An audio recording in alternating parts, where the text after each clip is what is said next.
Hello, everybody. Whoa, Ravi. Okay, he's here. We're all here.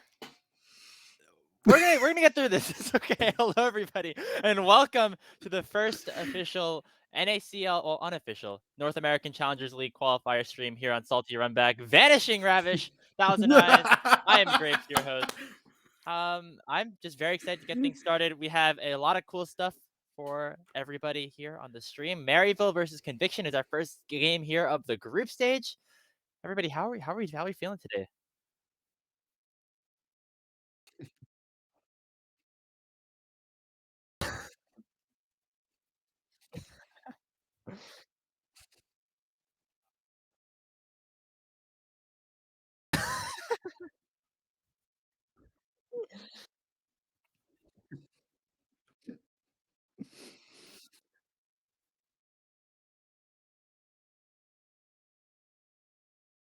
I Yeah, no, agree. I am excited as well. We've got some really good teams, and I am really hoping that we can get some really good games today because these teams have some really exciting players to watch.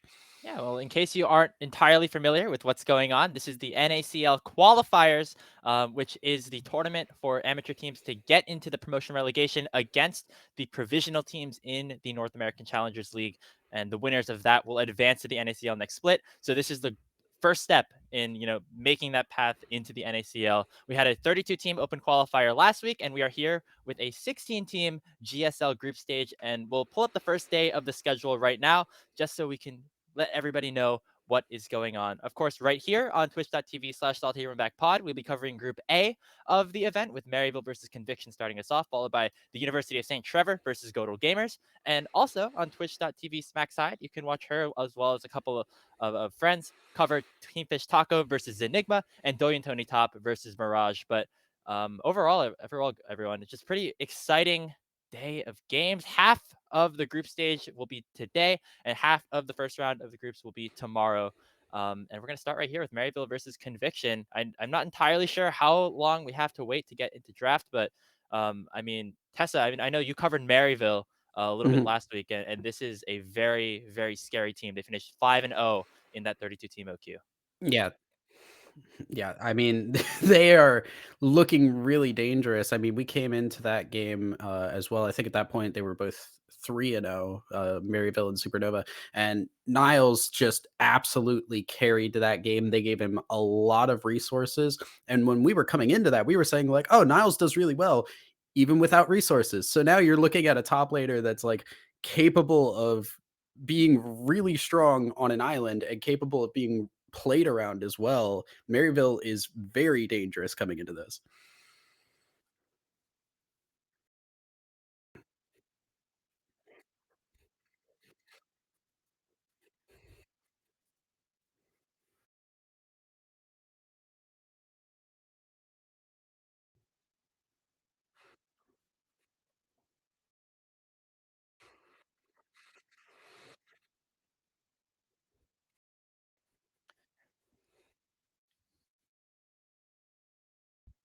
It might be a tough day. Might be a tough day. Well, I know you were watching some Team Fish Taco last week, and that team looks pretty good as well. And so, of course, this is the highest 1 seed versus the 4 seed to start off today in the groups, and then maybe as we go on later into the streams, that's when the matches get a little bit closer. That's our 8 versus 9, 7 versus 10 matchup.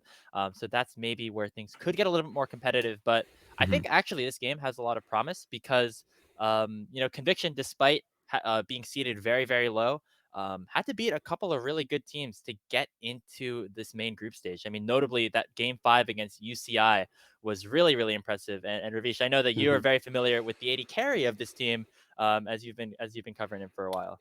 Yeah, I believe he goes by the name of Red Star.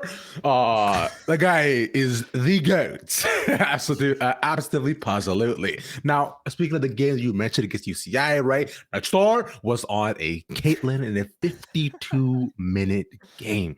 Uh, a ridiculous outcome, but eventually leading them to utmost victory, which I know a couple people were surprised by. I know I was one of the people who were like, "Oh wow, man, UCI loss is crazy," but Conviction sliding on their way through in a 3-2 record going throughout the other GSL group stages. Then currently, as it stands, so it's a team that made it through, just squeezing on by, versus a team that had no trouble making it.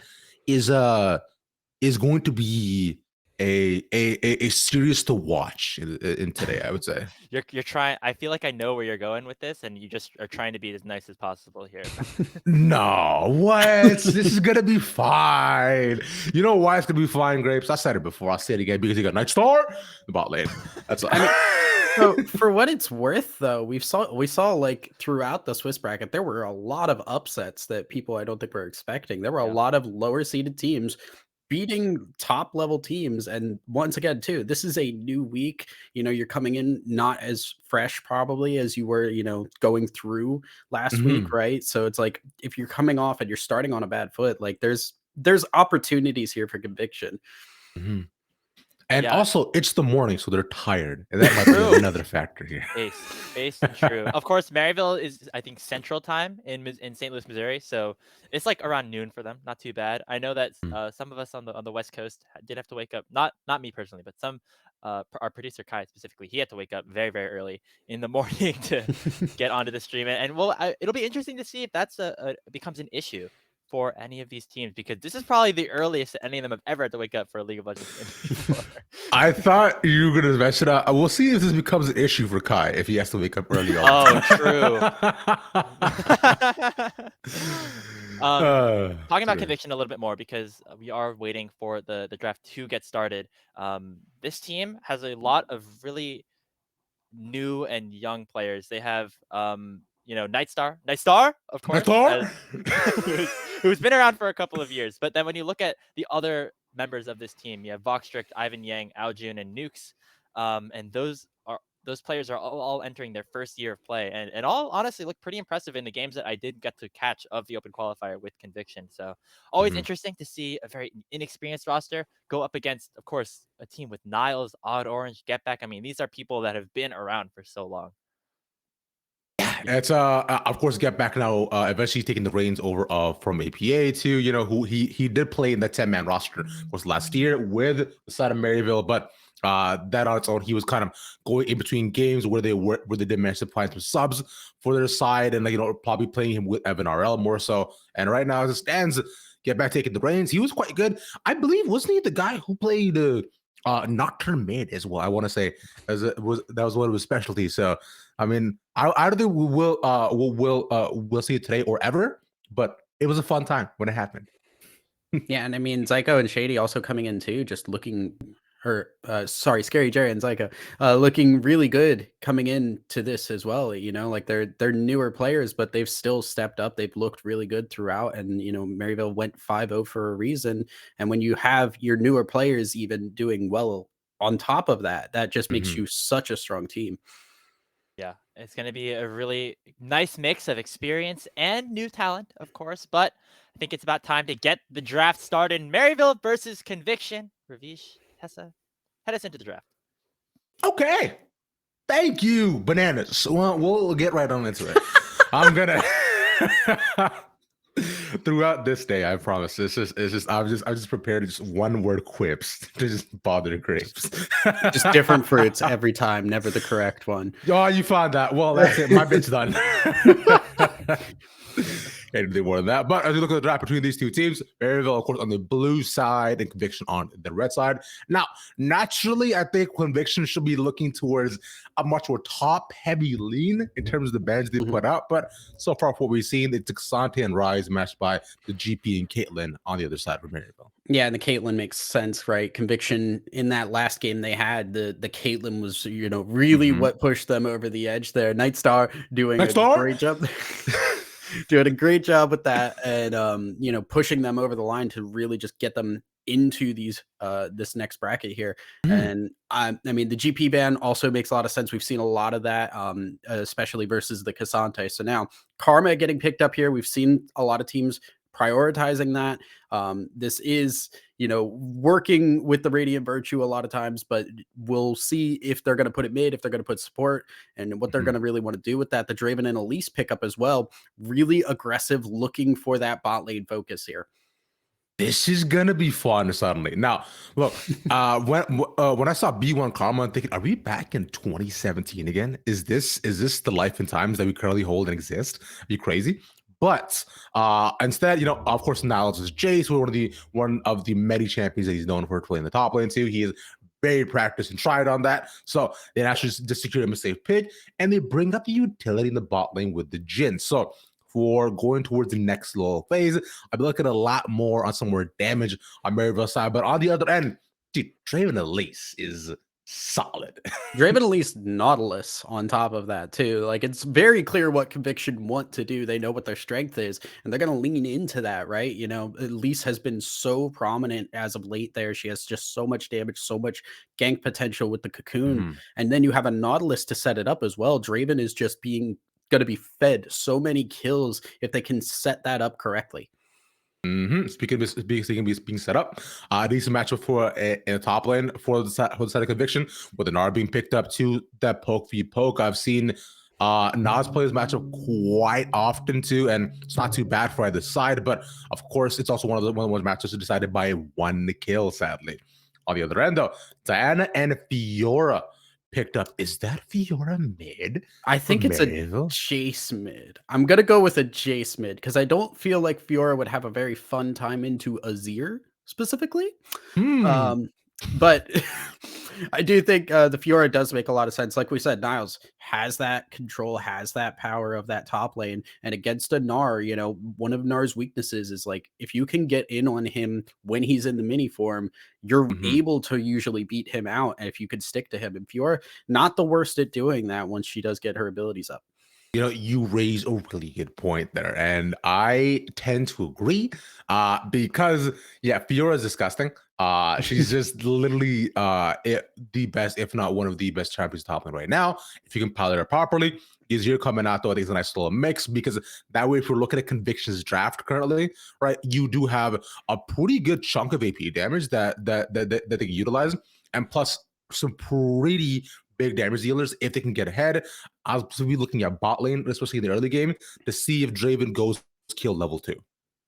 Absolutely. Yeah. I mean, we're going to have to watch the Elise really hard early because that's just all of what Conviction need, right? If they can get the Draven going, boom, this composition is online. But if they fall behind, this Fiora, this Jace, the Diana as well, like, they're going to come into these team fights pretty darn strong. And Draven, if he doesn't have that passive going, he essentially doesn't have a passive at all.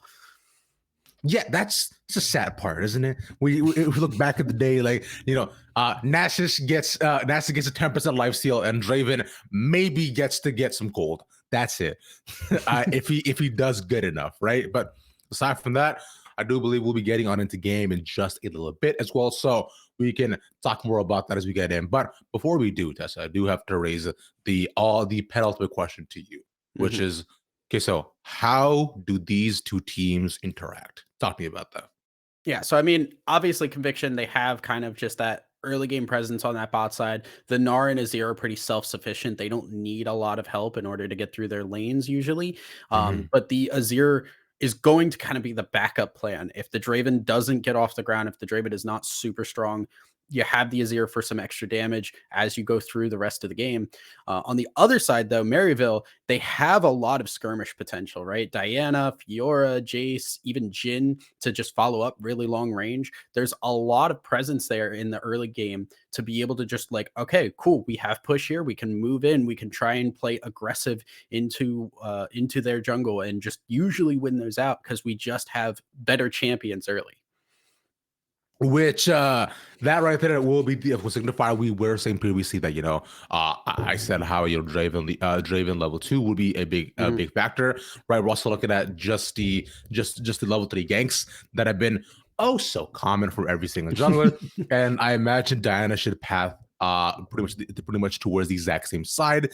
So we're probably looking at a lot more lateral jungling between these two teams. But aside from, before we get into it, what I do want to do is I want to dive deep in a little bit to my own expertise of the top lane matchup of this Gnar versus Fiora. So I don't know if you know, but Gnar early, quite not bad until he gets to level 2 on his passive. It gets a bit tougher, but here's the thing. Gnar's a poke champion, whereas Fiora is not. That's the key here. But the issue becomes that once Fiora gets level 3, Gnar doesn't get to live anymore.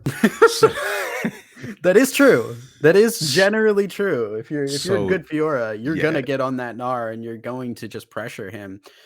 It kind of really becomes important that level 1-2 to get enough poke down that Fiora doesn't feel confident enough to go in for those trades, right? Especially like just playing around those passive vital points, right? You want to make sure you're not putting yourself in a position to get hit. If you allow Fiora to just kind of poke trade with that, she can get her health back. She can really get herself back into the lane, even off a bad start. And then at that point, you're just having to play scared. And, you know, Wave gets in a bad spot. You have to have Elise come up there, which you do not want to do. Mhm. There's so many things there that Conviction need to be really aware of in that top side. Right. And I believe I've just heard the good word as we are now heading to game number 1 between these two very fun teams. Of course, Maryville on one side and Conviction looking to show up and show out today with why don't we go top to bottom with who Conviction has? Of course, Vortex in the top lane, Ivan, right, in jungle, right, June mid lane, and the Nukes in as support. But who's that on ADC, Tessa? That is Nightstar. Nightstar? And Nightstar has left the game. All right.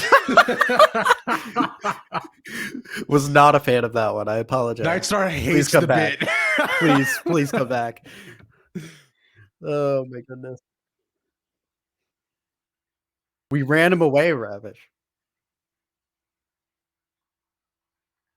When you see like it's like when you see a famous person on the street and then you just can't help but say, "Hey, look, can I get an autograph, a picture, and maybe your socks?" That's it. I feel like it's the least to ask. You know, You just lost like me one on the piece of last clothing. one. I want one piece of clothing. I want something to actually remember this by and sell later. That's all. Is that too much to ask? Yes. I'm gonna go with yes. That's no fun then. I've Whatever. never gone up to somebody and asked them for my or for their socks. Well, you know what? Today's a brand new day, so anything is possible. And I believe in your ability to adapt, evolve, and grow as a person, as I do within that for all of us. So, you know, you can change that. You can be the difference you want to see in the world. I'll let you make that change. Sounds good. Fight bot side. Yep, this is gonna be tough. Nuke's level 1 might die, barely gets out of range of the spinning axe. The scary Jerry living up to his moniker. Yeah, Nukes has some health pots, but you know, early game, you want to get the push with the Karma. It's really strong at that, but Nautilus level 1 is not bad if you can hit that hook, and the hook did get hits. Zyko, great job on getting a nice presence in that early game. Oh wait, we had the drafts flipped. Okay, now I see what's going on. Yeah, so that makes a lot more sense in terms of the pick that we're seeing so far. Because I was like, wait, no way, Nightstar actually does play Draven, right? I'm sure he does. He's an ADC, but the Jerry picks is solid. We saw him play this Draven all throughout CLA as well. He's very proficient on the pit too. He's had some monster performances back in UAC when he was playing on previous college of Converse. So, and was one of the reasons why I find he actually got scouted by Maryville as well throughout that season of CLA. But get back on these years, a classic. He's very comfortable, only made 5 champions, and now it's Gnar. Look at that. But we'll see if the same he dies at level 3 does manage to happen as Ivan is circling around bot side. Hanging around, I feel like this is just trying to wait and be ready for that Elise gank, which Orange just finishing up that blue buff and heading down there. It's in a bit of a weird spot. I think they started this path not expecting to have push here, right?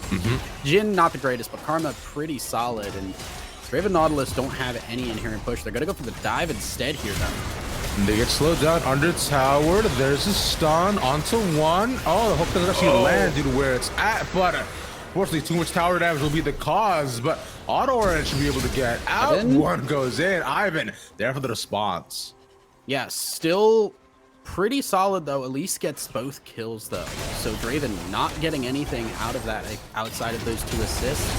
And unfortunately, yeah, Zyka just not hitting that hook on the way back in, tanking for just a little bit too long. And good response from Ivan to at least come in and get the cleanup for the 2v2.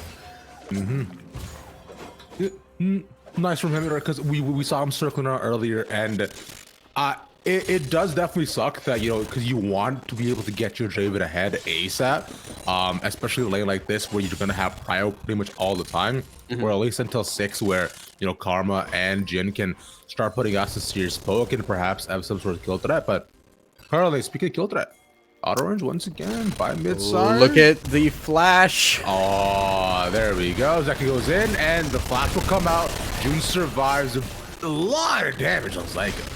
That's, I mean, you've got Sword Shoes on your Elise already. She's going to be putting out some damage. A good look there, but a little bit late on the hook. Zyko, I still really like the roam, and you do not need to worry. Wave is pushing into Scary Jerry, so he's just going to farm under tower. There's a top lane solo kill. On Niles, yeah, so he very evidently had a pretty nice wave stacking as well. And so then he just soul kills. I wonder how that went down, but all good. Because the way I was looking at it, like, he should have been fine. Fiora did pop the ghost, so might have thought there would have been some sort of advantage for being able to just fight in the middle of the lane. Either way, for now, we'll go back to a small bit of reset, but once again, Auto Orange is it circling bot side. As he should here. Wants to get those kills for the Draven and just really start getting him online. But even without that, you know, the CS lead going over, Draven already has a serrated Dirk out the gate here. Really going to be a threat. And I don't know how Nightstar and Nukes try to play this lane out outside of getting some help here, because they're just going to be having to play real far back and wait for that wave to crash in. A couple more seconds as Niles, due to the advantage that he has in terms of top side, pays a very the mid lane to just get back ahead. Now, considering June didn't have flash, it was actually pretty solid for them to take advantage of that. But Zeki goes in. Oh, Sally just tried to save Jerry, and at least survive. Ignite the use though. Yeah, Ivan getting in there a little bit before the Elise and getting the gank off first. Despite that wave being so big, they're able to confirm that one and take out Zyko. So a nice little turnaround for that bot side. Nightstar, you know, we talked about him needing kills. He got one of them there. And we hopefully will be able to see him and the Diana really start to kick in now that the level 6s are popping in. Diana level 6 is really, really strong. Because this is where things get a little bit scarier, right? Where you have now just tons of engage too, and of course you're looking to try to play around Niles' Gnar bar as well as possible.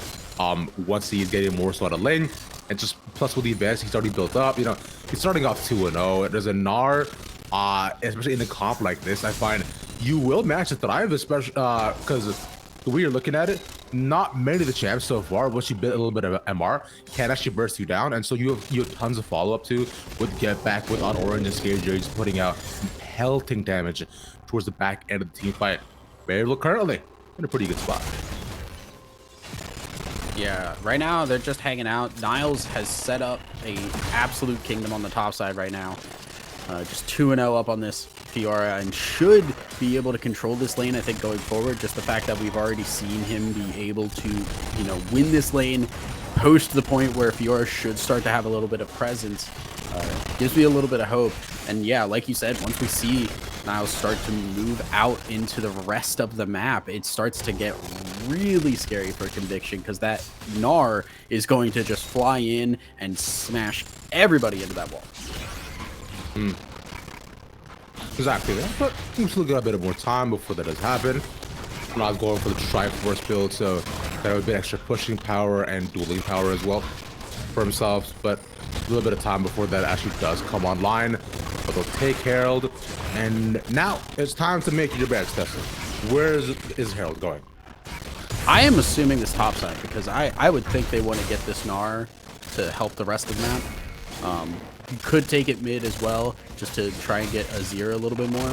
I honestly, any lane is not horrible here. It's really just a question of where are they getting kills and where are they getting the right timing to use it, right? Because if they get a really good gank in any of these lanes, it's not a bad choice to just toss that Herald and just keep stacking those plates while you can. Now, I don't remember asking you the actual You know, what is just a super smart version. One, call it top, mid, bot. I'll go top. Okay, all right, not a bad bet. You know what? I'll go mid. That's just be a little bit different, if anything.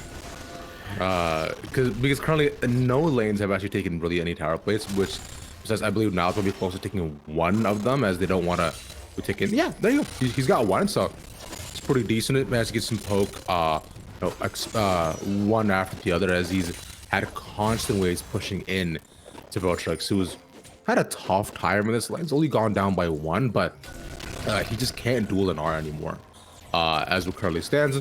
And considering Dragon's Brew is given over for free over the side Conviction, right? So all Orange looks to recoup that if they possibly can, as they once again move outside. Yeah, and this is just a really rough dive to try and prevent here. Get back.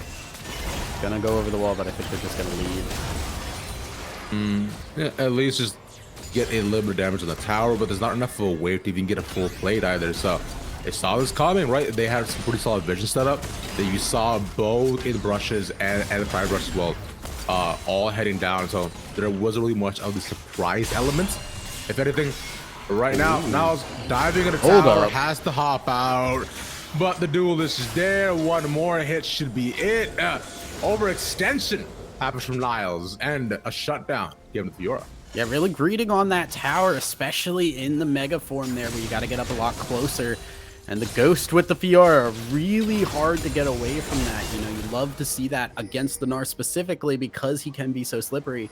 Boom, you get the Ghost and you're good to go. So really good closure on that, and really good to start turning around that top side. Bot side, though. They do get Zyko gets stuck a little bit. He's rooted down, ignited as well. The second room might come in as well, yeah, and he's just gone. And Jerry even gets slowed too, so that way June can get in on the action. One more hit. There's the crit right star. It's second kill of the game. Yeah, a nice roam there, but that's also going to mean Rip Hero does get used mid. So you were right on that one. Hey, they did get the Rift Arrow mid. They're going to get at least a couple of plates off of that in response. But taking the Draven down, huge, right? That's the first Draven death. You lose so many passive stacks, and now you're still waiting on that first kill. So Jhin getting off the ground, starting to get that Gale Force ready, and will be at least somewhat of a threat going into this next dragon fight in about 2 minutes. This is actually really good setup so far going on for Conviction, because they're finding windows of opportunity to either just shut down anything that Variable has, or plays like this where you saw June, you know, massive flying get wave in after Get decides to roam, so sets up priority from there. And then while alongside a jungler too, they make sure that bot lane can't get any more ahead than they already are. Even Niles as well having some trouble with the fight. Our Orange there for the support, but taking 2 tower shots. This might get a little bit hairy. Misses the roots, but they're gonna try to chase him down. Nukes is there along with Ivan to do what they can, but Niles is still in mini form. We're gonna get the solo before they all come in, and a little bit too far up once again with even odd Orange dying. Mayville, oh no. They're just playing so aggressive there. Otto's just walking under the tower there, trying to get a really aggressive dive down. But Boxtrick plays it really well, is able to dodge out the root, is able to get away from the tower and stall off a long enough time for the rest of the team to come up and clean that one up. Just Berryville playing really kind of loose on these dives, and it's starting to hurt them really bad here. Unfortunate where things started off good, so this is where they're gonna have to recoup and then reevaluate. All right, guys, let's breathe for a couple of seconds. What are we actually doing right now? And let's try to not do that again. Where they've lost first strike, which isn't the biggest thing, and they are still ahead in gold, to be fair, with at least about 1,000. But that's just 4 now. But they've not given opportunities for some of the primary carriers on Conviction to have a shot at this game. That being Ivan right on the Diana was not 3-0, mind you, and even on Nightstar and Ao June, who all have 2 kills to their name. Plus items are coming in. This is a very good front right now as we head into second drive. Yeah, and I mean, think about the compositions versus the type of fights we're getting, right? We're getting a lot of skirmishes. We're not getting those full-on team fights that, you know, you want to see with the Azir, with the Draven and the Gnar. And we're getting more picks. Here's another one. Looking to walk into Zekros flash over the wall, but look, it's the knock up onto one. That's the Jace, but there's Diana. the engagement you were talking about. Diana goes so big. A double kill for Nightstar. Right from downtown. A shutdown. This KJ, but that'll only be one as they all try to get away, but on Orange route won't land. But it will survive. Hold on for just a bit, but they push him off the dragon. Nightstar looking for more blood here, but I think the only blood they're going to get is dragon blood. So they are just going to back away without enough of a tank here. They do not want to risk this one. So it is just going to be everybody backing away. Scary Jerry coming into this with a little bit of low health. Needs to be careful. Oh, has to flash that. I mean, we'll still try to bait Nightstar if he could, but because you saw Niles on Orange walking in and the bait works, has to give him a splash for it, which is tough, but a shutdown. That Orange. Yeah, very close there. And at least Maryville able to turn that one around and get the kill on to Nightstar, which gives them the tempo on this dragon again, right? Like now they've had the time to reset, and because of that, you're seeing Conviction just have to give up that dragon. So they're not going to get that second dragon on spawn. They're going to have to go for the Rift Herald instead, and that stalls out a dragon stacking opportunity on this team that has this really hard mid-game spike. So I think that's a pretty solid win for Maryville. Good start for themselves, at least. And, you know, with Ivan gone too naturally, you saw that Orange wants to secure bot side preference. And now from here, we'll at least start to see a bit more movement around the map. They're going past second team fight, right? You've seen Niles go down bot lane too to actually get the push there. We matched by Aojun, which that might be a little bit tougher for him to constantly push waves into him. But if anything, I do want to see a bit more rotation happening at least. And which currently a lot of the forces are centered on top side between the team, but SKJ just by himself sustaining against two members of Conviction. Yeah, important too. I wanted to talk about Scary Jerry's build path here. Went for the Dirk early, gave me the indication there was like an Eclipse being built, which felt really weird, but actually just wanted the Dirk for the power spike. Now going for the Essence Reaver, going for the Infinity Edge next, which I looked at these changes coming up and said, like, Draven, champs that do not rely on a lot of attack speed, that have kind of their own inherent attack speed buff, they're going to be big winners on this patch because they can just go for, you know, a Mythic into an IE Rush, or in this case, an Essence Reaver into an IE Rush, and hit a really strong 2-item power spike. You know, League of Legends appeared in my dream the other night. I was so distraught, and it was specifically the item of Essence Reaver and Force of Nature, where both of them built out of the same weird path, but there was a split that happened. Like there were two items, but one. It was like co-tweeting back then. That was a thing, but it was co-items. I feel like that still exists. I don't think that's gone away. Just people stopped doing it. No, co-tweet is gone now. Is it gone? What? Yeah, it's gone. Yeah, I saw it once. That sucks for you, then. But all good. Like co-tweeting is so sanity, and so is perhaps this this mid lane tower, as that is now also being sunset. I'm gonna take that down, and also Maryville just rotating up here. There's a lot of Conviction members to try and stop this push out, and that will mean that Aojun just get out. So it is just kind of a holding pattern right now as we wait for some more objectives. 2 minutes on either the Baron spawn, which don't think there's going to be much happening there, but more importantly, 2.5 minutes on that next dragon, and that's going to be a second dragon for either team. Give them at least some kind of a really strong macro win condition here. As bot lane getting in a little bit spicy. Yeah, that's just was never gonna go their way. Unfortunate. Missing out of their post was tough because now just walks across that. Easy solo bolo once again for him. And hey, at least he also has some anti-heal as well too. So now that I'm building power against Fiora, it gets a lot better. And it should be able to match the actual split as well too. As you see, there's Conviction all go down bot side to control the wave. They do not want to get this bot tier 2 to get that up, because then suddenly they're looking at the threat of opening up their base if another bad team fight were to happen. Meanwhile, their bot side, the rest of Maryville is top side. Yeah, there goes Jace. He is very done. Ooh, no, flashes away. There is follow. Okay. Goodbye. Bye.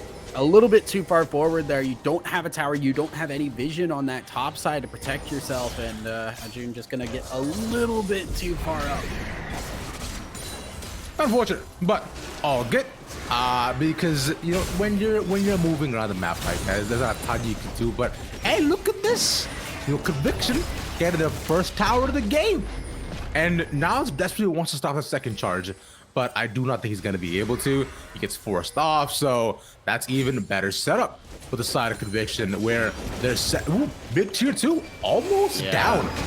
That's a lot of damage on that one.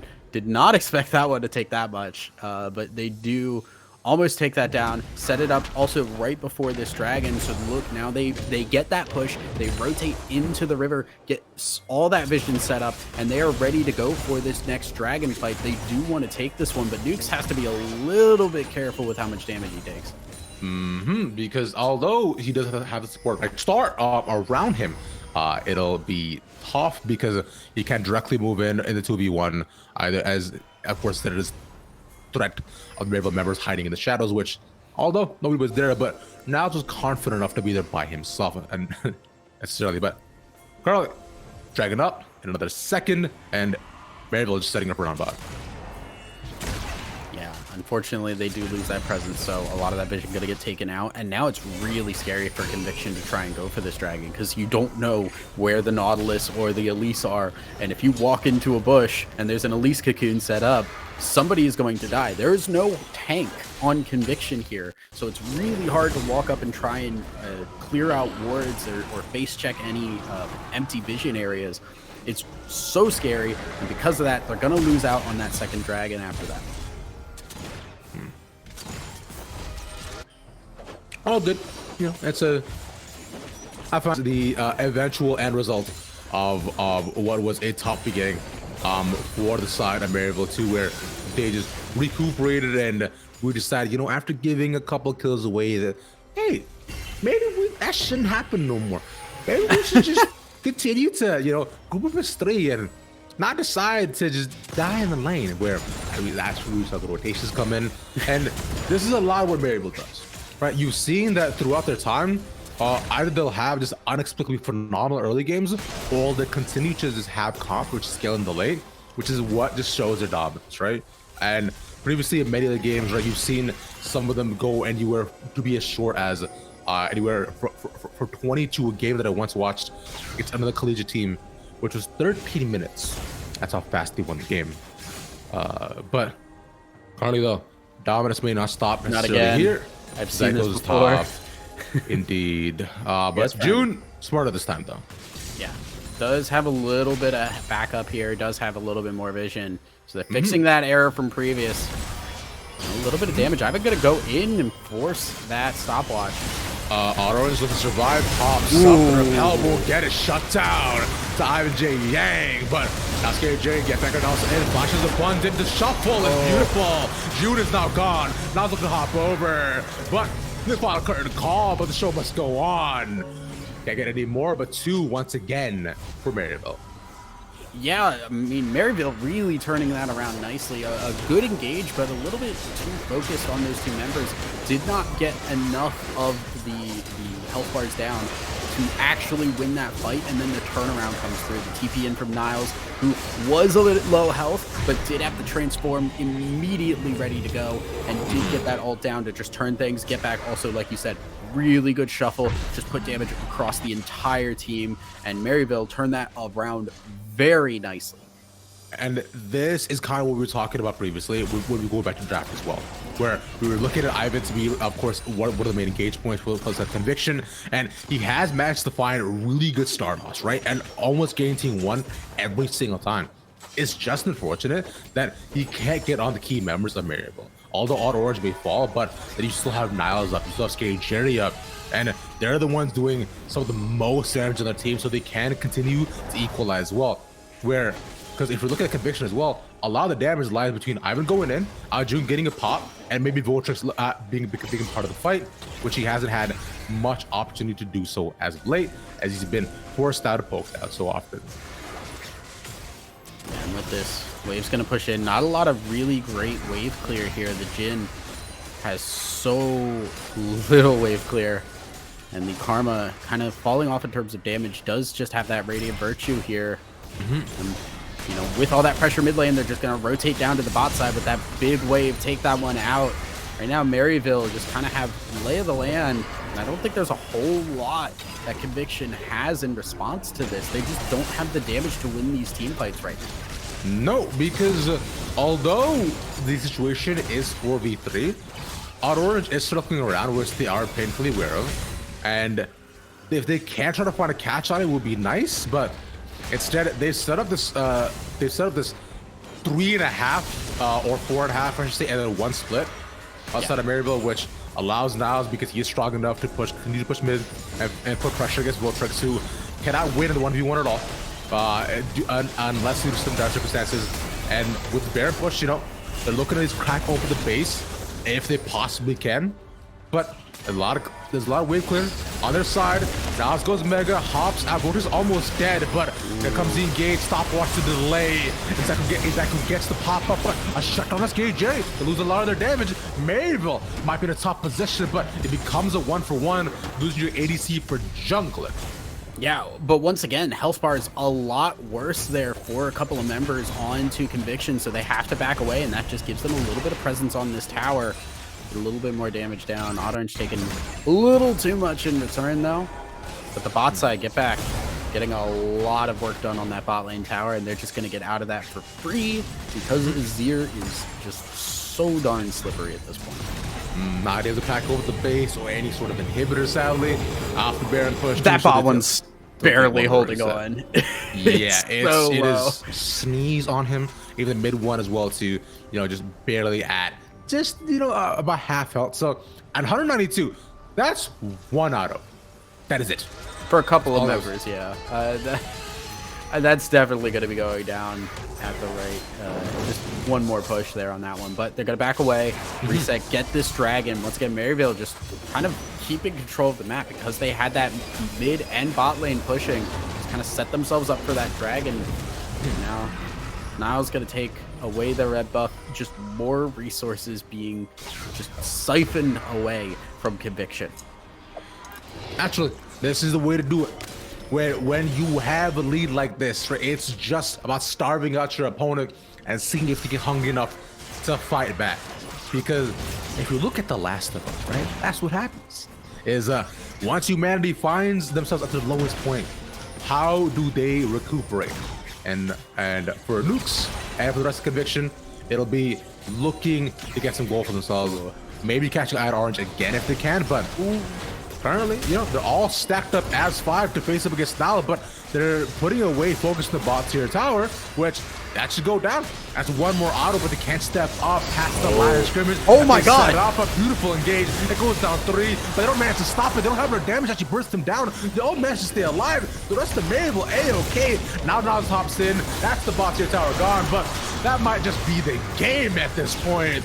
One more, looking to get the inhib. Now it's going so far forward. Pokes out nice star, force it back to the base. They don't have much to wave though, so they can't end just yet. Yeah, and I mean, that's kind of the rough point about this, right? I've been hitting some really good Diana ults, but there's just no damage to one follow up. And two, you're looking at Maryville, just have some pretty beefy members. Psycho able to stay alive really well, and Niles obviously pretty beefy at this point, just stacking all of that health. It's so hard to get these kills, and I just feel really bad because Conviction had a really solid attempt to turn that around. They just don't have the gold to back it up. Yeah, it was a good start, and you know, we were looking at Ivan to be able to look to pop in, but if they both can put out Yeah. Just I mean, if both Ivan and also Arjun can't unfortunately burst down at least two of the main members of Maryville, then sadly that's the exact situation that's gonna happen every single time now, because like you're saying, there's tons of help on the side at least. And because Scary Jerry was almost nowhere near, or he just managed to survive by the end. Not enough burst options, and even Ivan too having to prioritize to go for the zombies at this point instead of more burst options. So the survivability is enabled the game, and Conviction over run of the clock, 2 inhibs open. This is it. It is a 10k goal lead. So what point, Tesla, do we call it? I mean, I'm not expecting Conviction to turn this one around, to be entirely honest. I don't ever like to say never, but Maryville looking really potent right now. And just, you know, like we said, we just saw Nightstar try to just get some damage on denials there. Just did absolutely nothing. And when you're Jin, you know, the one kind of like consistent, not super cooldown based champ is not doing damage. Oh, but I guess who is? The curtain call opens, the knockup is there, but a beautiful engage from the entire team of Conviction. But guess who falls? It will be almost the entire team of Conviction. Nightstar will say your goodbyes. An ace for on orange, ending in a quadra, I believe, for him. A beautiful start and a wonderful end. Maryville get the first game of the day. And a very well-played game. The early game was a little bit rough. Just a couple of rough dives, a couple of turnarounds from Conviction. Really good stuff. You know, Voxtrick was struggling on that top side, and then we did see the turnaround on that top side as well. So some good things from Conviction keeping up, but man, it was a little rough at the end. Hey, Hi, Grips. Hi. What's up? I honestly didn't realize I was going to be on the screen right now, but that's okay. Great job on the cast. Great game by Maryville. I mean, overall, it looked like Conviction actually had some good stuff, but at the end of the day, it was just kind of just Maryville doing Maryville things. Winning, I think, is the term you're looking for. Yeah. As they've gone undefeated so far throughout the entire OQs. So, it was. I want to say on my end, it was a little bit of an expected result. For about 2 minutes, I was like, wait, Conviction. Wait, they're doing it. And then they weren't. Yeah, I mean, they had such a good control. So Conviction were doing really well, and they were skirmishing well. I just think once Maryville got a grip on the map, there was just no way for them to walk up. Yeah, I feel like that's kind of the Maryville thing. They, Mm-hmm. you know, will limit test a little bit at the beginning of the game, but then they'll realize like, okay, we're gonna win the game now, and they will just put a stranglehold over the enemy team, and just not let them make a single move. And we saw, of course, Ivan Yang on the Diana have a couple of good plays here and there, finding some really nice ultis, as you were all talking about, but it just didn't really seem to matter. They just the lead just kept snowballing, whether it was up in the top lane with Niles or even the bot lane with Scary Jerry. Right. Niles, of course, you saw like he had some pretty solid starts. Right, we saw this solo and then go down mid and then completely dominate the game. Where if it wasn't an overextension, then he was bound to win. And Jerry also once again decided to win level 1, as you do with a draw event. Absolutely. I mean, that bot side did have such a really good start, kind of negating one of the really strong points of that karma, right? If you play passive in that lane, you're going to just get pushed in and you're not going to have that presence. But because they had that push and that pressure, they had the ability to get the early dive going. They kept the pressure on, and they really that is how Maryville got a start on the control of that bot side of the map. Yeah. Solid start from Maryville. Good job. And they have one more game to make it into the winners portion of the Group A. But, we like to celebrate both the skills of the players on the Rift and also the skills of the players maybe behind the camera. So we're going to play a little activity here. I know Maryville University, of course, as the collegiate organization, they have a bunch of different really impressive media teams, to say the least. And Chipley, their social media director, as well as somebody who does a lot of different stuff with this college, gave me a couple of the media day headshots that the players have used, and what we're gonna do is try to rank them as how good how good their performance is, because there's a couple of different performative aspects of these pictures. So Kai, if we want to start off with the first one, and we can kind of decipher how this went. Okay, so here's Niles. Obviously, flexing the muscle, kind of his personality. That's the brand, so to speak. Do we like this media day shot? If you could hold it still for just a little bit so I can get a look. I mean, so the one thing I will say is he looks surprised at his own arm a little bit. Just not entirely certain that was going to look as strong as it did. But I mean, it's a good pose. It's the classic, right? You always go for like either the arms crossed or the flex, right? It looks really good. Rav is just going everywhere. Yeah, put me in media day. Put me. That's me. I need that headshot. But like you said, okay, great. All right, sir. Honestly, I think I'm S tier personally. Yeah, get in there. Okay. Yeah, just make me really tiny and just show me an S tier. Okay. All right. And I think personally with this pose, because it isn't just the whole cross arm stupid thing that everybody does.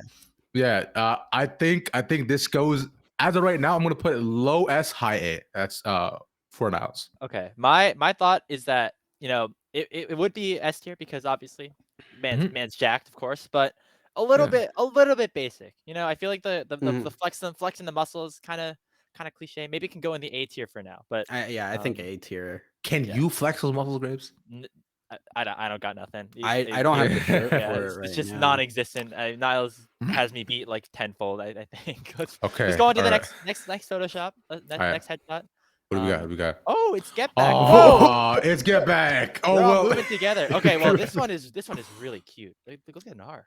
This is easy S tier. I feel like this is definitely. I would put this above the previous one for sure, just because it is very cute. Oh yeah. Man. Even though my camera here goes away, just remember my S tier camera is still there.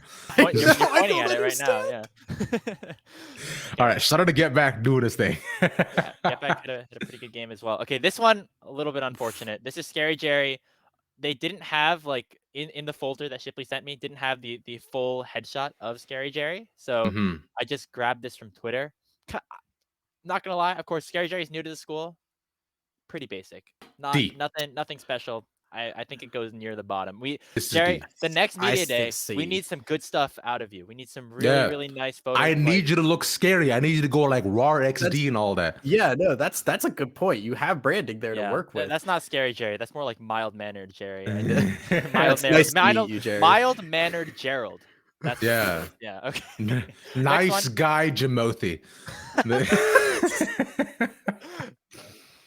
Okay, we got Zyko here pulling up little finger hearts. Very cute. Okay. What it's here. It's cute. It's nice.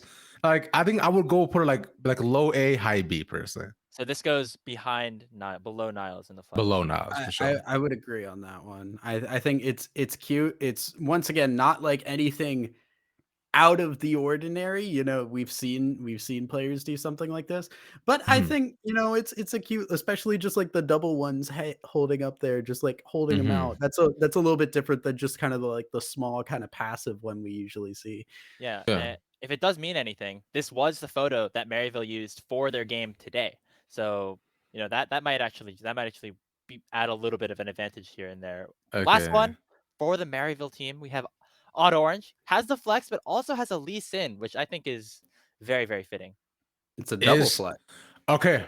If I'm seeing this right now, then I'm thinking, then I think Zyko's gonna drop the B tier personally. And I think we put, you know what? Just make things even. I think Zyko is C and Auto Orange is B. Okay, so this is just like a ranking now. So Get Back is the best, and Niles Auto Orange. So I kind of disagree because so here's my point. Niles does not look ready for the picture. What's going on? He's getting smaller and smaller. Just the face. Wait, now he's small orange. But like Odd Orange 1 came in, I think, prepared, has the figure, has at least a little bit more of a smile going on. And on top of that, made sure to flex the arm that had the tats on it to show that off, Yeah. which I think is he paid attention to that. He made sure he had the important things in focus. So does this go above Niles then? Because I would of swap some of the Niles added, and Odd Orange right now. Effects. You know what? You convinced me, especially because of that zoom in. I think you're right. Yeah, the zoom in helps. The facial Yeah. expression, just beautiful out of Odd Orange. Yeah. Nate wins for sure. Wide Odd Orange.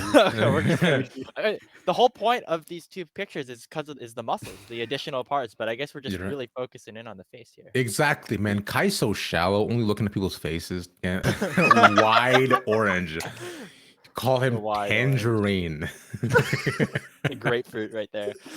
Hey, look at You that. guys, if you had to, Ravish and Tessa, if you did a, well, yeah, I was gonna say, I did a little media sheet for my college at some point. I was gonna ask if you had any thoughts and critiques about this. F.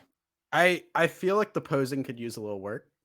F. It's maybe it's just the angle, but it definitely feels a little awkward with your hips so far back, right? I was asking if they could hear. You know, You look like my grandpa going for a walk in the park.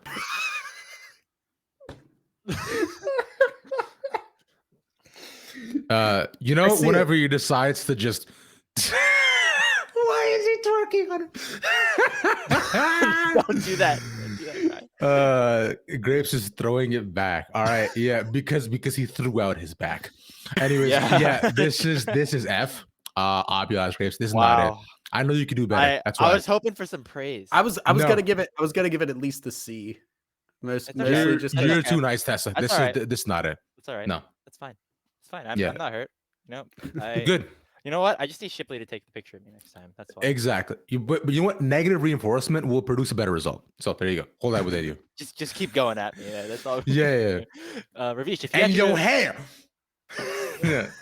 If you had a pose, Ravish, what would it be? I'm gonna put you on the spot right now. It's just one that I do every single time. So besides me disappearing every 4 seconds, it would be me doing this. That's a classic. That's what I've done in 1,001 pictures. Or I would do the whole. Okay. I guess the camera didn't like that pose. It's okay. We still have it in the S tier.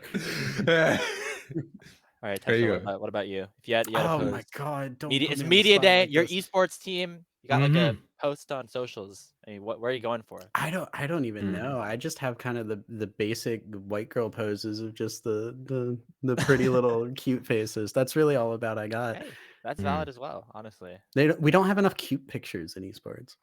Yeah, a lot of it's like the muscles, but I think Get Back and Zyko, a little bit of extra layers here, so which potentially really helped us out. But hope that was an interesting activity at least. I don't know, just shouting out, of course, the wonderful Maryville socials team and all the work that they do. And you know the team's looking pretty good as well.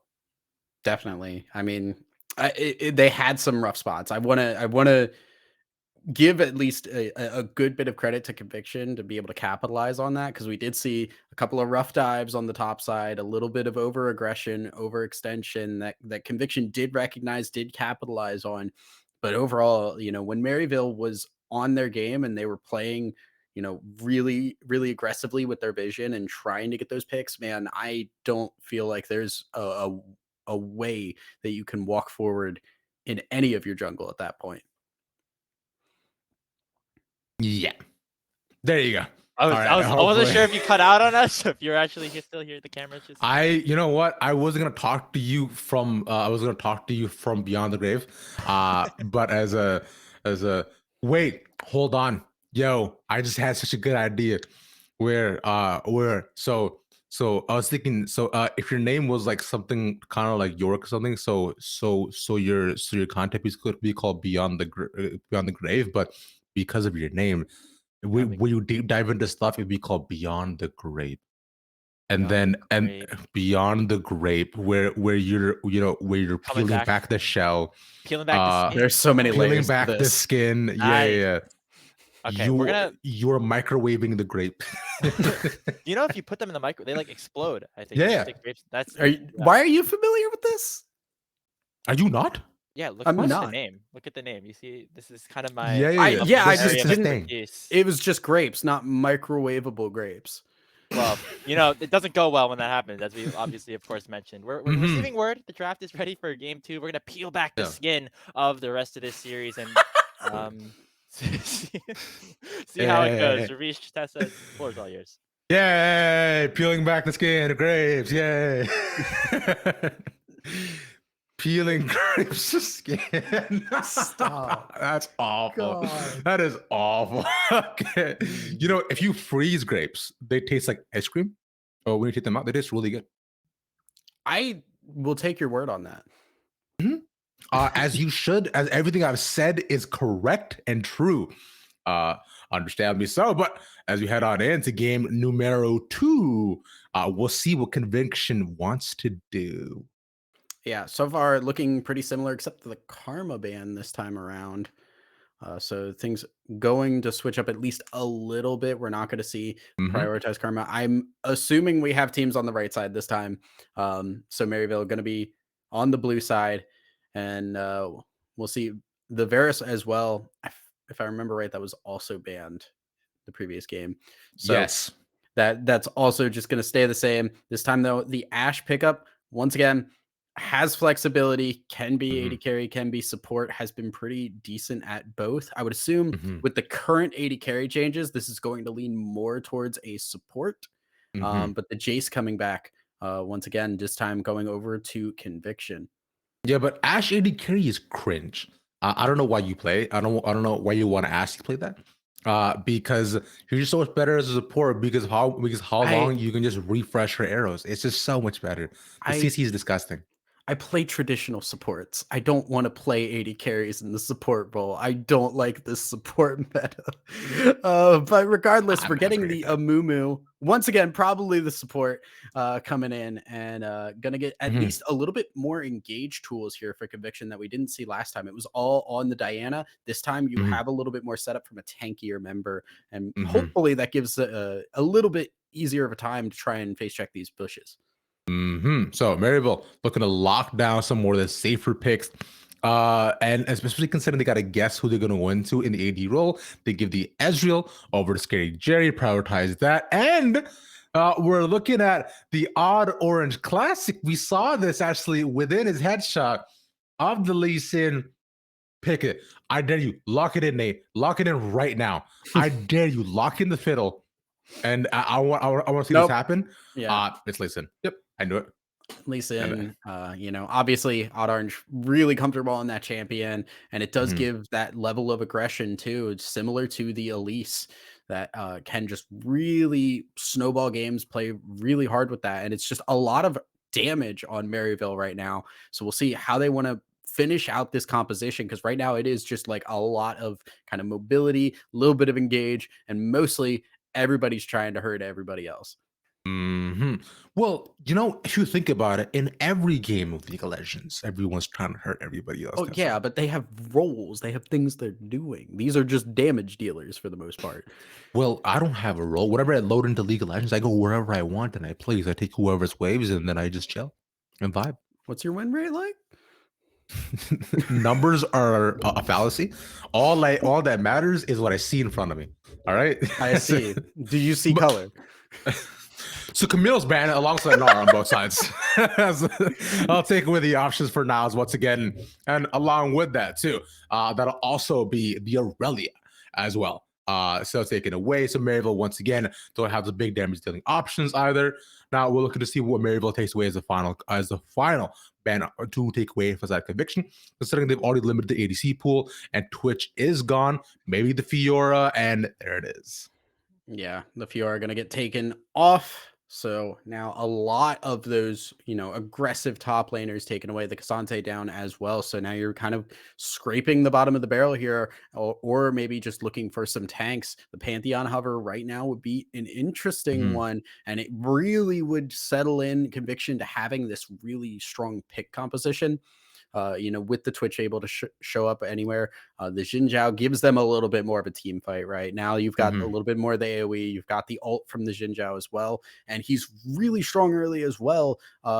Somewhat comparable to the Lee Sin, especially he can set up things well if he can dash in and get that knock up. Mhm. Because I mean, I've seen Auto Orange do things on Lee Sin that should be illegal to do, so to be locked up for. But of course, within a Zin, it'll that makes it a lot much tougher. And of course, this right here, what Conviction setting up for naturally is gonna be the mid game 5v5. What I see already, right? They're looking for scale, looking for options. Now speaking of scale, Gaston could be there. I doubt that's the actual pick, and this deal will make a lot more sense. And there we go. Because yeah, get back to very comfortable on this too. He's played this in tons of different matchups, and there's not, as it stands, a ton of just really good picks either going into the Azir, besides maybe a Xerath, but you're not going to see that going to bed. I mean, we do already have the Jace, which I would assume probably going to be going back to that mid lane. The Jax hover right now Yeah, again. against the Ornn. And this one definitely, Jax usually in these more bruiser heavy matchups can have a little bit of a rougher time, but against the Ornn, this is usually an easier lane for him. And with how Jax is now after the rework, his scaling is so incredibly strong. There's not really anybody on Maryville that late game is going to be able to compete with the split push of this Jax. Jax is so overtuned. Right, please, right, please nerf Jax, please. He's so strong. I have to ban him every single game. And if one game that I can play him, they pick a Garen, and then I get poopied on. Please, please nerf Jax. He's way too good right now. Thank you. Well, looking at the compositions as a whole here, they did not like that. Riot did not like that. Riot did not like me nerfing Jax. Let's get to do that. Yeah.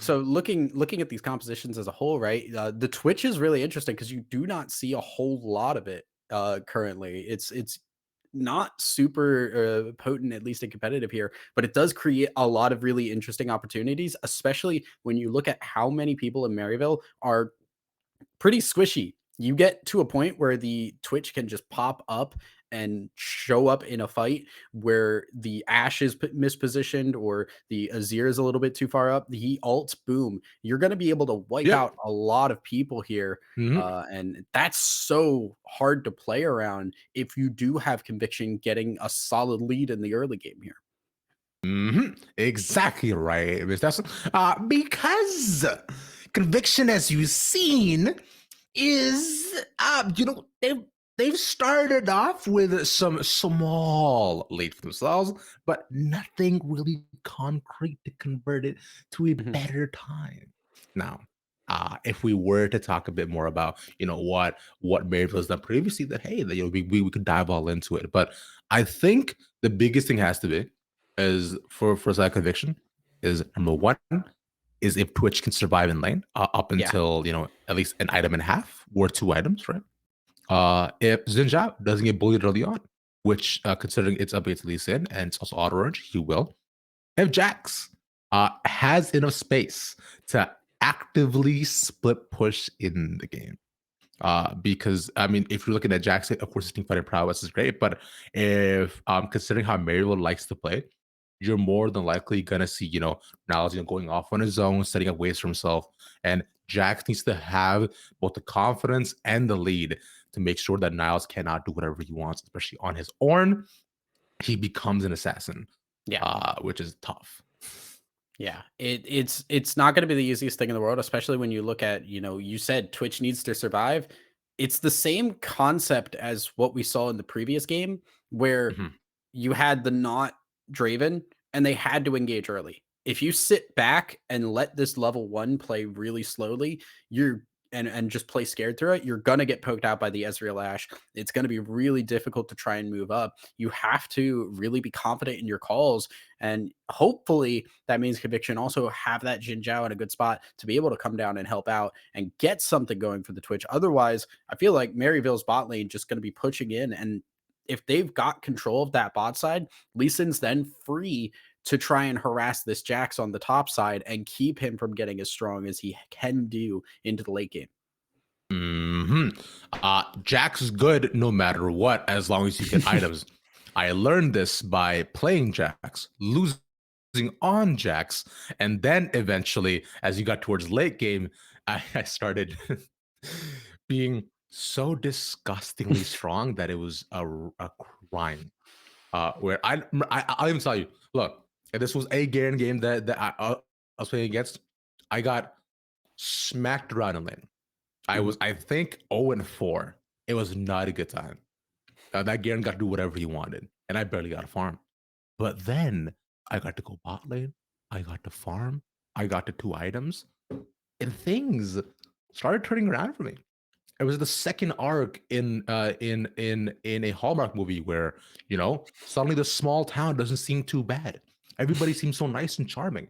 I might just stay here. My big city life isn't worth it. I am Jax, and I can find kills to win the game. Weird analogy, but one that I'll stick with. Yeah, and I think important to note too here, Maryville's team fight not terrible either, right? Like you have the Orin, you have the shuffle on the Azir. There's a lot of AoE damage compared to, once again, Conviction. They don't have as much AoE outside of Amumu Twitch. Jin Zhao, he's mostly a single target. Jax, mostly single target. Jace, he pokes, but when he goes in, he's really just hitting a single target. So Conviction, once again, like have to pick their fights very carefully. And we saw in the previous game when they did start getting to team fights, when they did start kind of taking fights a little bit more lackadaisical, that's where Maryville really started to take control of the game because they only had a little bit of AoE, and the Diana last game was just not enough to make up for that. I like that word, lackadaisical. Thank you. You're welcome. Yeah, like It's a it very seems good word. fun. It's a fun word. I enjoyed it. Like it seemed cool and interesting. It was long, 7 letters too. Out here, just I'm learning new things every day. Tessa, thank you. Is that? I mean, I'm assuming. Look, all good fun words are 7-letter words. That's what I realized. For example, my favorite word is currently preposterous. I think that's 7 letters. It's a great word, but we know what's not preposterous is how we're in this game right now. All right, let's go. Jerry making things even longer because he had to go to the bathroom. Come on, man, just hold it in. Well, we're going to get the early game push on this bot side here. Pretty standard. Maryville just going to walk in, get the ward on the bot side for that lane control. Really important for the Ezreal Ashe here. And especially with that Amumu wanting to hang in the bush. But shouldn't turn into much of anything. And Conviction, well aware of this, do not want to contest that. Yeah, it's... the last thing Conviction want to do is actually give Wayne for the lead, but okay, they're still just moving the win to blue. Yeah. They're warding blue. Yeah, they're not taking it, but it is very good early vision to give an idea of where's the jungler starting, where do we need to be careful, and now we're getting opposite jungle pathing here. Both junglers looking like they're going to start on the red. No, I'm going to shut up because Orange is going to make me wrong. I think that's where how you keep them guessing, right? But look at this. Our June was able to make his way in, and now there is a ward by their own blue. But Nas also just showed himself for a couple of seconds, and they should see that this is happening. So both the junglers will be aware of one another's pathing. Nice. Yeah, and both pathing towards that bot side early on. I think Orange mostly just there for the backup if there is an early gank, especially just because you're not engaging early, or maybe you are. If you're Psycho. Scary Jerry just fights literally no matter what, and of course Nightstar with us, going W level 1 as well. So as a Twitch, it's not bad, but it's passive. Exactly. It's decent. You're not going to get any push at all, but you're also not going to poke a ton. But to be fair, Jerry takes a lot of damage, and they do force the back from nukes here as well. So it's, hey, you know what? We take it, and if you are Conviction, sure, you lose a little bit, but if you're Nightstar, your aim isn't to win the lane. Your aim is to win the game. Yeah, it's all about just the survival there. Twitch is running that Hail of Blades for at least a little bit of presence in the lane. We'll give at least a little bit of trading power, but the Ashe obviously running that as well for the same reason. And now we're just going to see Conviction kind of just try to play safe here. And once again, Lee Sin just trying to get in the Xin Zhao's way to make sure he cannot gank this bot side. Starting on that blue buff, and with the push on the bot side, Scary Jerry and Zyko can protect the jungler as he's going in and taking this away. I mean, we knew it was gonna happen. Yeah, just smites it. So, unfortunately, I'm Yang gonna lose a couple of resources, which he's likely not happy about. But you know, one that maybe they were expecting with the push that Maryville has, where how they play the early game too is gonna be naturally just very aggressive, very far forward. But for the first time in a while, you know, we see Voltrix having a much better time in lane, and you're up against Niles.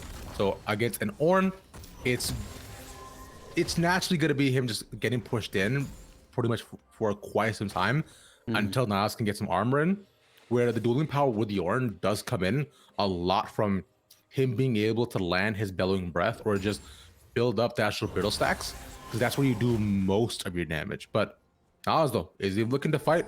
He just wants to do survive in lane and get farm. Yeah, Ivan here for this gank and trying to move in for the lane here. Nightstar trying to bait it out as best he can.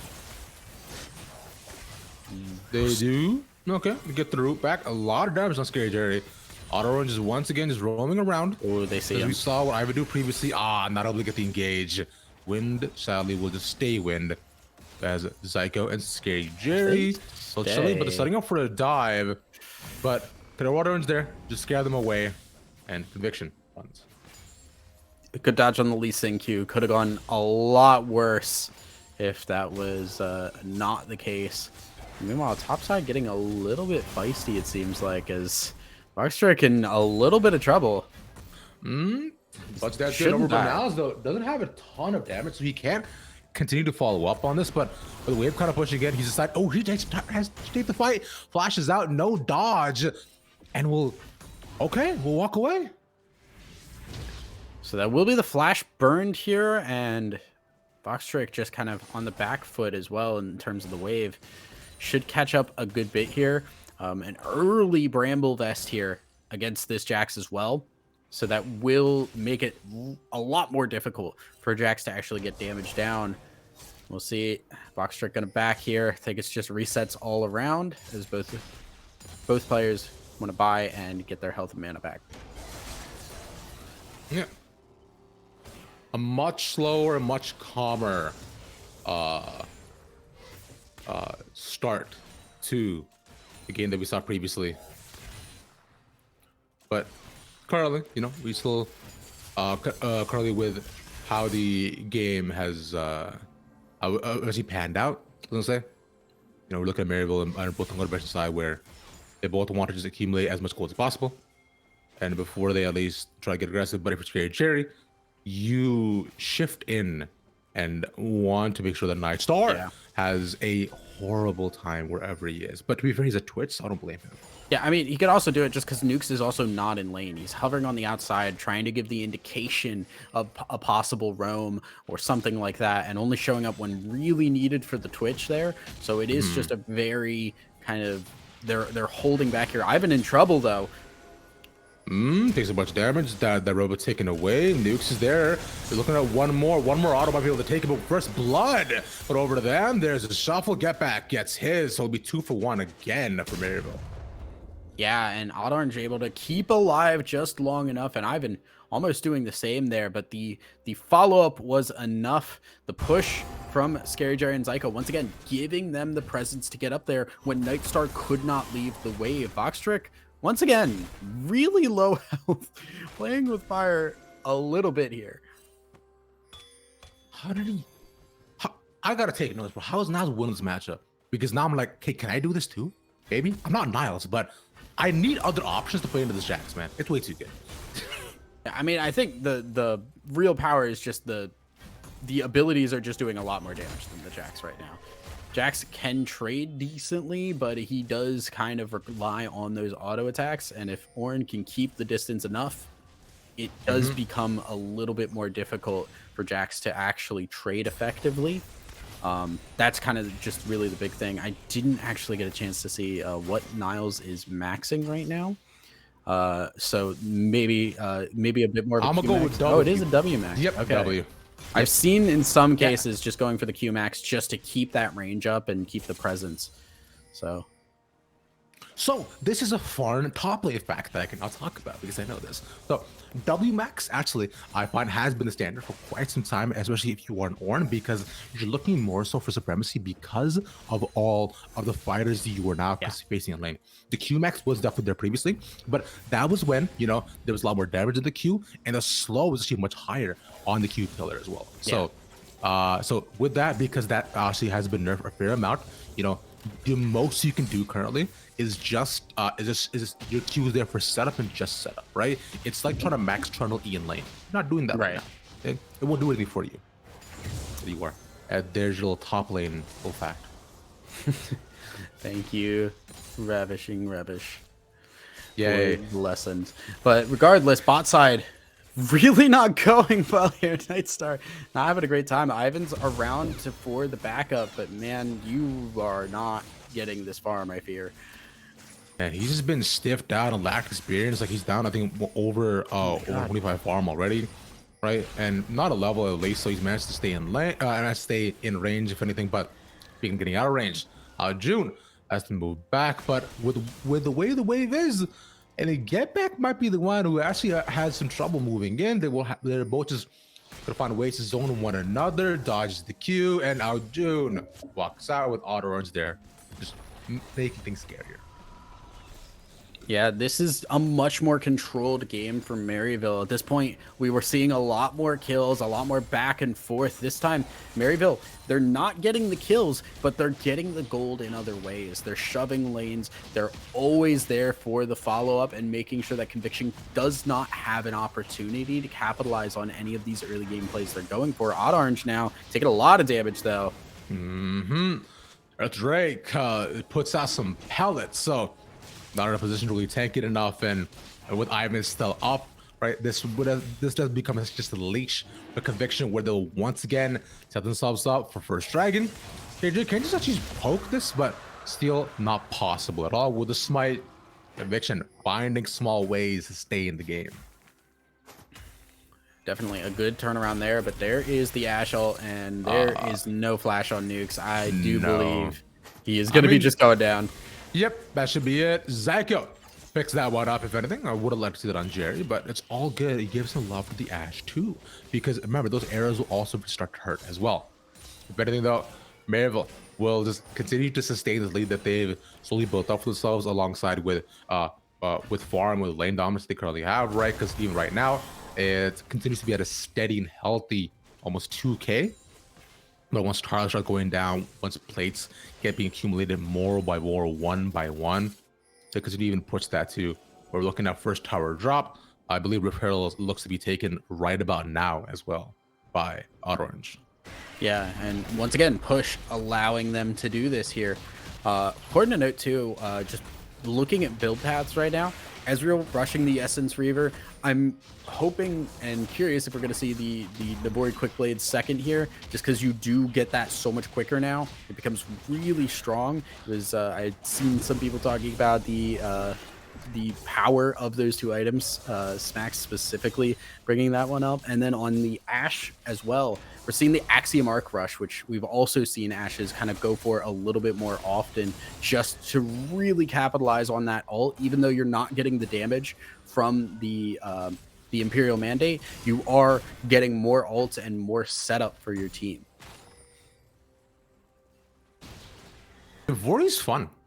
Navori is fun. Yeah, it's because we're looking at more so of items like Navori and Essence, like, you know, pop up more so because of their options, right? And like you're saying, Smack's also talking about the Essence also not becoming priority for champions like Ezreal as well, because of the power it carries and just the credit options as well, where Ezreal doesn't have to just go for just a Merman rush and then try to get, you know, Iceborne if anything, but good start. And I don't think Nightstar has seen the other side of the lane yet. Nope.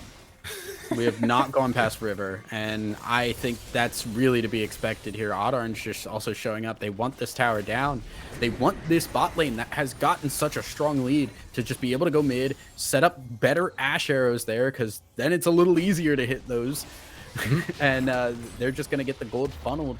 Ezreal really going to hit a power spike here, just a couple of minutes away. Yeah, oh man, I'm just slowly bleeding out.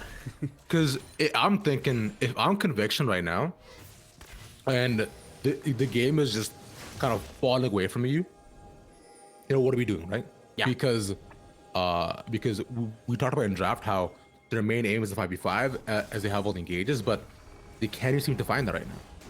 Yeah, it's really difficult to look for because you're already at a point where you just don't feel you have the damage to actually complete on them if you engage. So you don't engage because of that, but then you keep falling behind. It's this kind of like catch-22 where you don't have a winning strategy. Meanwhile, topside Boxtrick still kind of having a little bit of a rough time. Niles playing this lane so well, and Odd Orange ready for the dive. Jax a little scary to dive, but with the kick, could be possible. Walk in, there's the Ornhorn. Oh, it Look hit. at the knock up, and yeah, just beautiful setup from Odd Orange. Ward hops over as he's by himself, so they cannot find that. Yeah, little bit over aggressive on that one, but still a good look, and still the aggression, right? You're keeping Conviction on the back foot here and just not giving them an opportunity to look for any plays or to counter out any of the plays that you're attempting to do. So I really do like the looks from Maryville. We've seen a lot of the Ash arrows, and while they haven't hit, they're still good looks from Zyko, because one hits and boom, that's another kill for you, and you're just suddenly so much stronger than you were the last 30 seconds. Yep.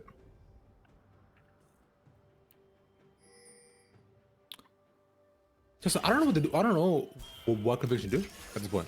I feel like they really kind of just need to get a good setup on a fight and get Twitch in a good angle, because the Kraken Slayer is complete, and you do have the Hail of Blades. You get Twitch on a good angle, you get a lot of damage down.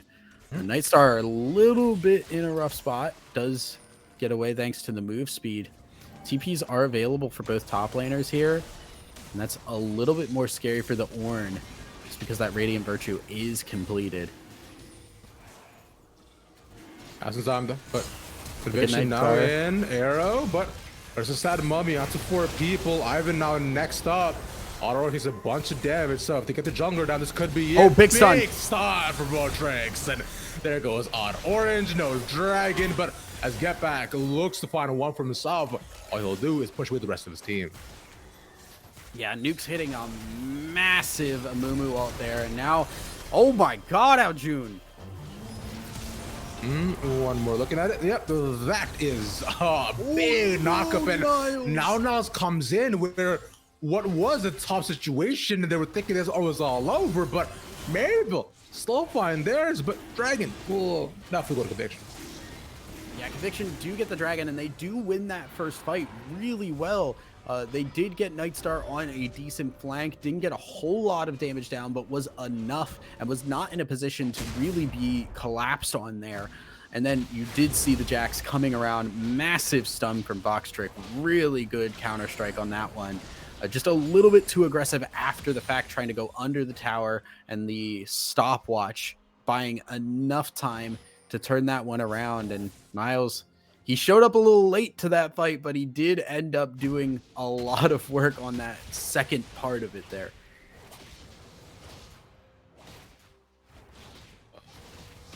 It's just, it is both top laners within that fight made such a large difference where, just that TP made, big stun, knock up, not gonna land. One more auto, Zeka gets his once again, and Nukes, a little bit late, sadly, but not save his ADC.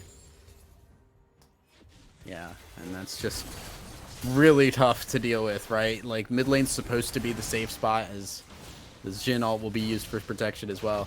Mid lane's supposed to be where you're safe at, but unfortunately with an Ashe, you just constantly throw those arrows down the mid lane there. It's so hard to try and like play against that, especially as a Twitch who does not have those protections. Oh my god. I mean, he's still running away. He might be able to do it, but no. Goes in to get back's loving arms. And now even now Jude is gone. It's pick after pick from Maryville, but the question is now, can they actually do something off of this, right? Where they don't really have any push lanes anywhere else, and it seems as though that although they give up too, but Vultures will be the ones to actually get top tower.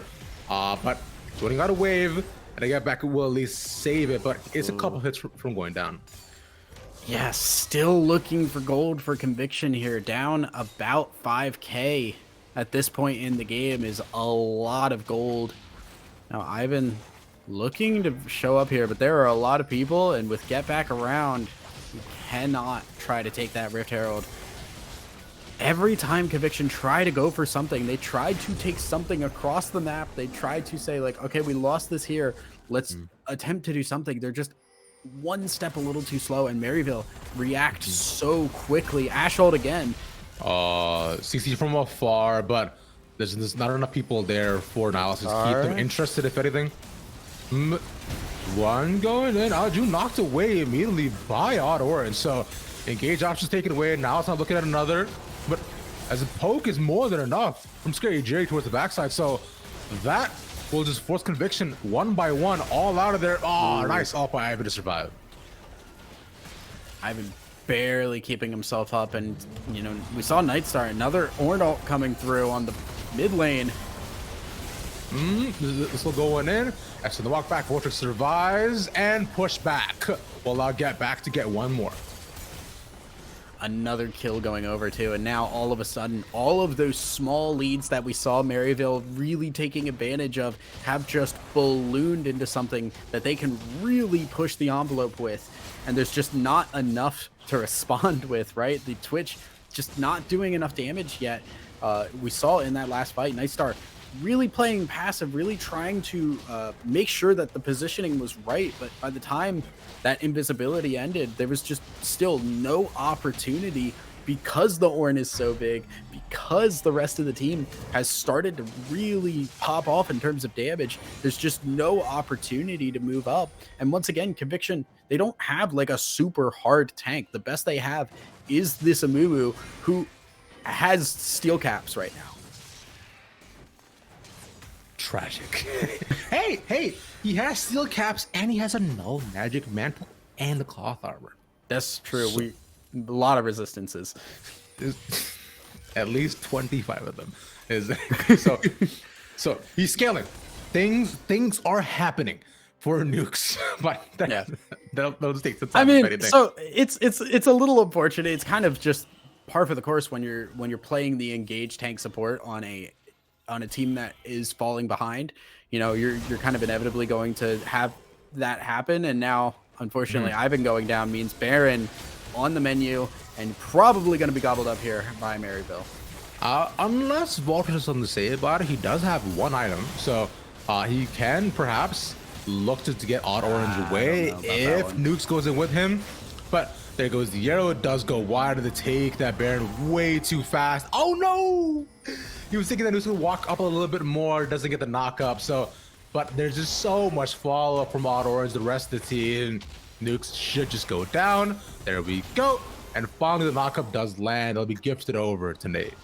And just look how quickly Maryville are just making these calls too, right? They finish the Baron. They don't kind of like hang around and say like, oh, should we go for this engage? It's like immediate. Like, nope, I'm Ornn ulting. We're going in. We're killing the Amumu. Even if it doesn't, you know, the Ash ult doesn't hit, the second part of the Ornn ult doesn't hit, it's still enough for them.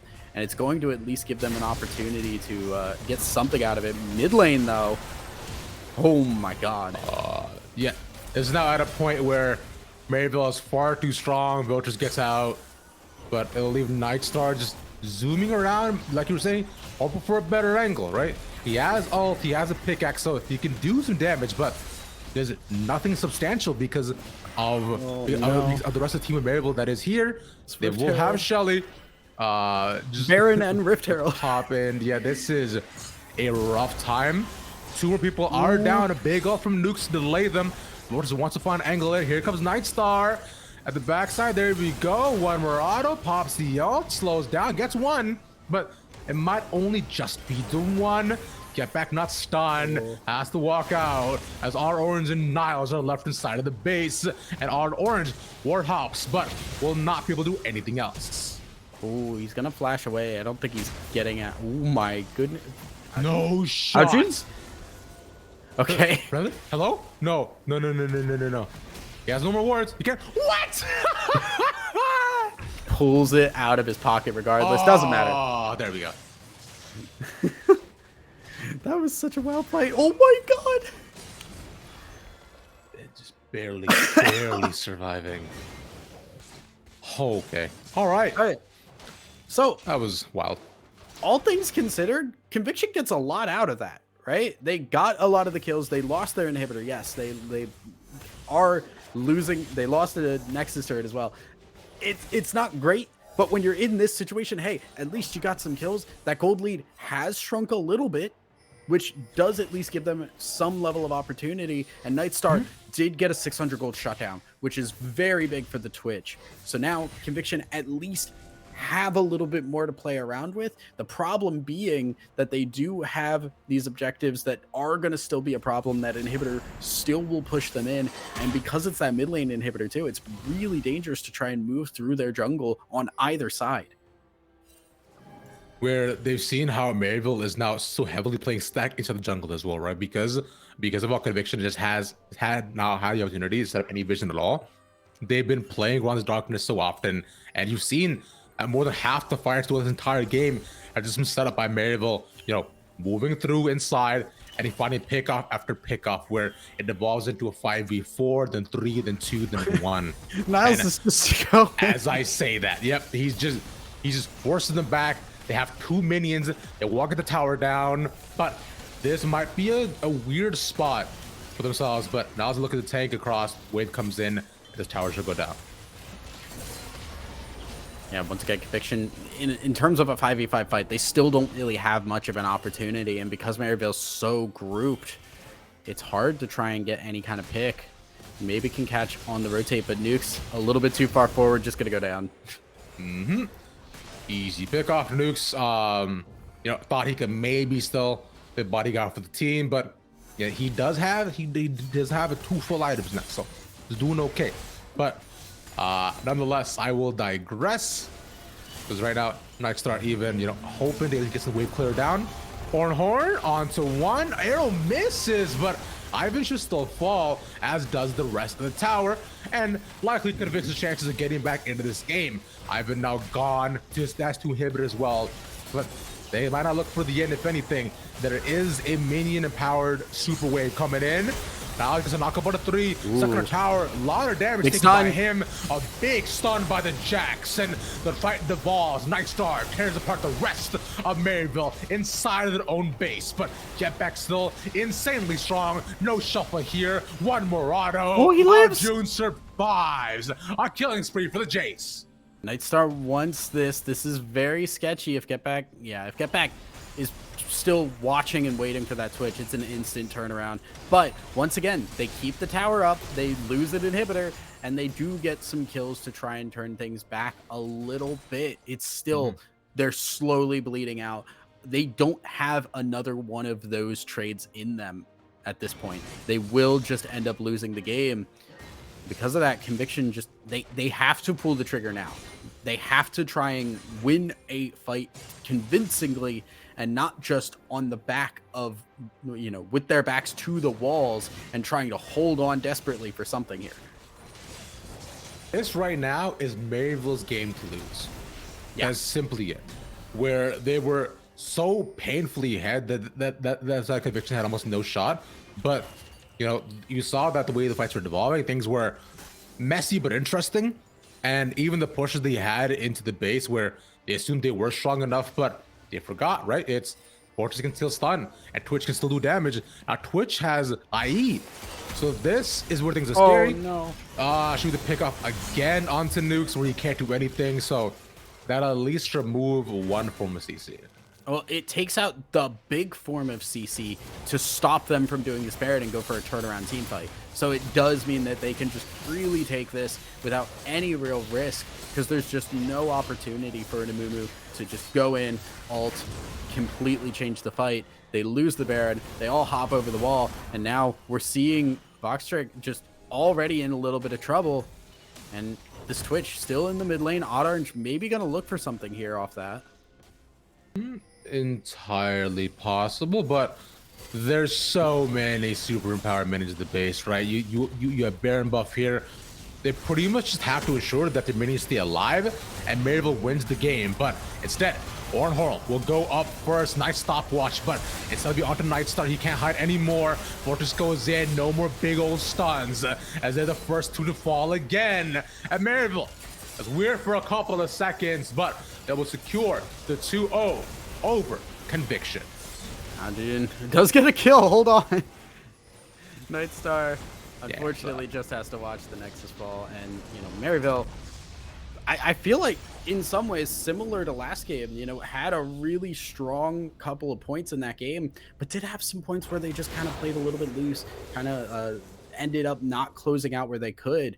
And that does put them at risk against teams that are a little bit stronger. Conviction, they were falling behind really early, but if you don't have that same level of lead, good teams will be able to start to turn that back around on you.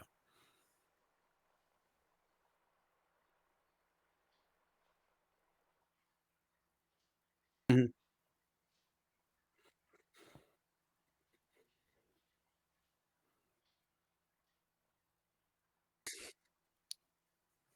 How that eventually shapes out. But hey, let's see what's up. Hello, welcome Clement, back, Sir Tangerine. Clement, Tangerine, Clementine. I mean, first of all, I'm wearing green, so you could have said Okay. something like lime, honeydew. Okay. Would you prefer keep cantaloupe? going. Outside of the watermelon, Sure. some red Pear. Pear's a good one. But yeah, I appreciate it nonetheless. Great job on the cast. Maryville with a 2-0 will move on to the upper stage of the bracket. Conviction, their run is not over just yet. They will go down and play the loser of our next matchup, which is Godel Gamers versus UST. But Ravish, Tessa, this definitely seemed like a bit of the more typical Maryville, where it was just a little bit more dominant. We have one replay that I wanted to bring up because it basically encapsulated the entire game. It was, around the 15-minute mark, there was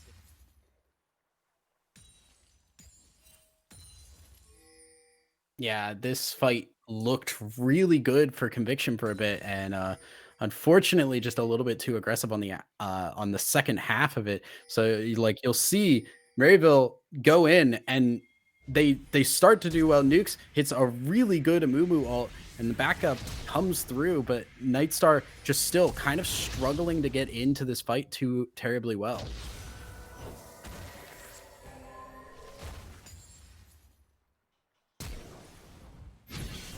That's so good.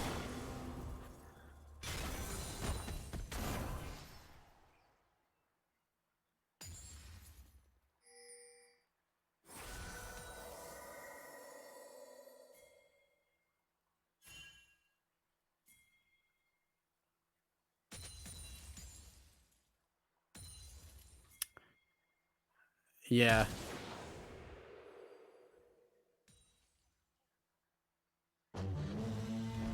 Here we go. Yeah, Ornhorn.